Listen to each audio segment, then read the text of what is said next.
কিছু বাস্তব সত্যি কথা।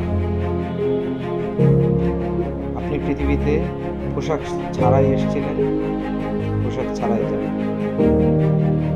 আপনি দুর্বল হয়ে পৃথিবীতে আসছেন, আবার যাওয়ার সময় দুর্বল হয়ে যাবেন। ধন সম্পদ কিছুই ছিল না, আসার সময় যাওয়ার সময় একটা কানা করেও নিয়ে যেতে পারবেন। তাছাড়া জীবনের প্রথম গোসলটা অন্যের হাতেই করানো হয়েছে, শেষ গোসলটা অন্যের হাতেই হবে।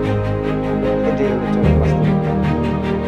তারপর আমরা কত দাম্ভিকতা, কত হিংসা, বিদ্বেষ, কত কিছু, কি লাভ?